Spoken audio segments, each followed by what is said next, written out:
Mayor of Kyiv, Vitale Klitschko, has a blunt answer in regard to Vladimir Putin's claims that Russia only fires upon military targets during its invasion into Ukraine.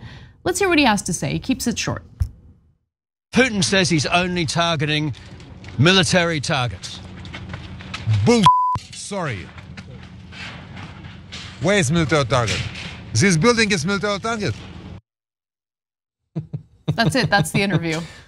I really appreciate the concise nature in which he made the argument there. He's like, BS, look at this building. Yeah, and look, the reporter, I guess, has to ask the question. The reporter, don't assume that the reporter buys anything that Russia's saying, but you almost feel watching it like ask a stupid question, get a stupid answer. Like you're looking around, you're seeing it's medical facilities, it's residential blocks, it's literally a theater earlier today. Yep. Nobody seriously thinks that these are military targets, and nobody thinks that the Russian strategy is to just destroy military targets. They definitely want to do that, but they also want to break the morale of Ukrainians. And so they're making a calculation that devastating the civilian population and destroying the infrastructure will do that. They might have, as they have in many other areas of this invasion, massively miscalculated on that, but that clearly is the strategy. And by the way, that question came as Ukraine is now suffering on the 19th day of this war, of this Russian invasion. And the attacks on the capital, Kyiv, are intensifying. It is incredible how much Ukrainian forces have succeeded in resisting Russian forces. And as I had shared on the show earlier, it seems like there really is some progress, notable progress in these peace talks.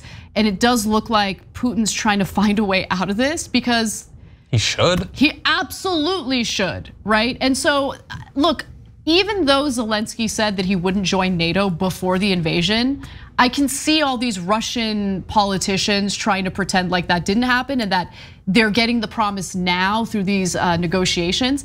If that's what they need to point to for their retreat, great. Take it. Sure, take it. Take it, take the W. End it, just end it, be done with it. This is such a devastating war. I am amazed at the miscalculations from Vladimir Putin. Yeah. But also, I just want to say, now that the world clearly sees the brutality that Putin is willing to, direct toward innocent civilians, I feel much more vindicated. I hope I'm vindicated among those who denied Putin's brutality in Syria. Yeah. Those who believed the hucksters, those who believed the smear merchants, the propaganda merchants, the people who lied to you about the chemical weapons attacks in Syria. Like the idea that Putin would ever have any moral leg to stand on is ridiculous, and I think you can see that in the way things are playing out right now. Yeah, one would think that's indisputable, but there's a lot of people making a lot of money trying to add some dispute. Exactly. The final thing I would say, and this is, first of all, I could be wrong because I've been routinely wrong about a lot of different things. This is not my area of expertise, but I'm going to give you what I believe to be a potential outcome.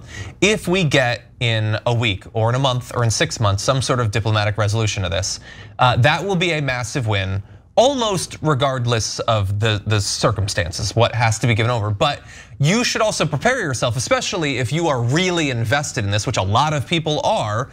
They care a lot about what's happening in Ukraine. They might identify with Zelensky. They hate what Russia is doing. Bear in mind that if some sort of diplomatic resolution is reached, it will not be a movie style, we threw the Russians out and everything's back to normal and everything is great. And I don't just mean obviously that you can't bring the lives back, you can't immediately rebuild the buildings or whatever, there will be so much damage done. They will make concessions, and those concessions will be hard to stomach. Obviously 1,000 times more for the Ukrainians, but in terms of potential political influence inside of Ukraine, the status of the disputed regions, it is unlikely that Ukraine or its international supporters will love all of what's going to have to be done. Yeah. But if it saves lives, if it allows Ukraine to continue to exist and life to go back to normal, that might end up having to be the deal that's struck. Yeah, I totally agree with you. And I think that it's going to take a very, very long time for anything to go back to normal in Ukraine. There are no winners here. Yeah. The damage and the damage that Ukraine has suffered and the lives that have been lost, absolutely devastating. So I do have family members in Russia, and there's been a lot of so my mom's cousin and her family, they live in Russia, and she's been keeping in touch with them throughout all of this. First off, let me just say, man, the propaganda really does get through to people. So let me just say that.